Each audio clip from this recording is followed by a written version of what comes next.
Okay guys, so gusto nyo bang bumili ng branded na bag pero mahal? Walang problema kasi dito sa Doha Souk, meron ditong mga bag na pwede ninyong hulug-hulugan. So watch this. Oh, ayan mga kabayan, Michael Kors. Pwedeng 3 gibbs, pwedeng 2 gibbs.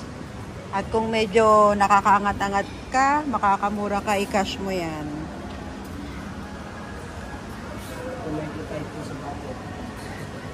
Hindi kung yakang-yaka naman nila mag-cash.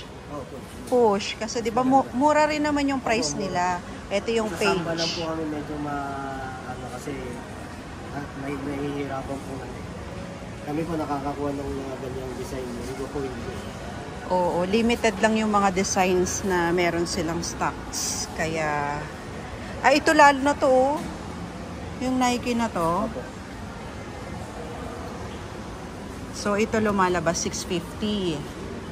Okay na. Kasi sa mismong outlet, mahal eh. Oh, yung cute naman ng Jordan na ano na to shoes oh. Baka gusto ng ano ko to, anak ko to. 700.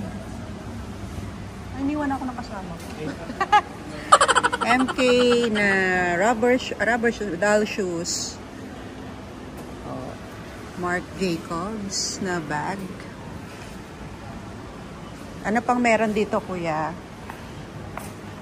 Oh, yung mga mahilig sa makukulay na bags.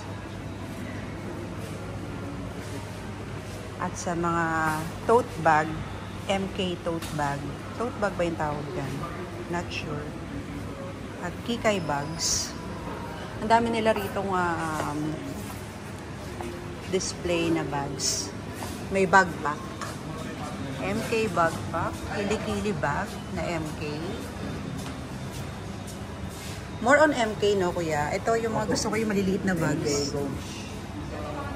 Yes. Kate Spade.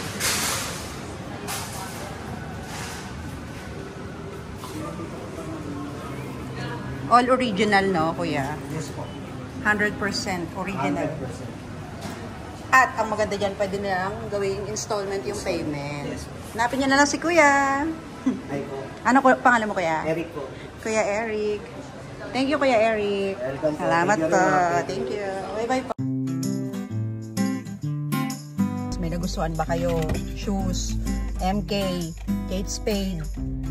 Ano pa ba yung mga nandun? Yung iba't ibang mga branded na bags. So, kung may bet kayo doon, punta na kayo dito sa Doha Souk. Kasi pwede nyong gawing installment. Pwede nyong bayaran ng installments. 2 gibbs. Basta may gibbs. Basta makapag-gibbs. Okay na yun. Hanapin nyo na lang si Kuya Eric kasi napakabait niya. So, yan. Thank you so much. Yan lang. Bye-bye. Sa kami.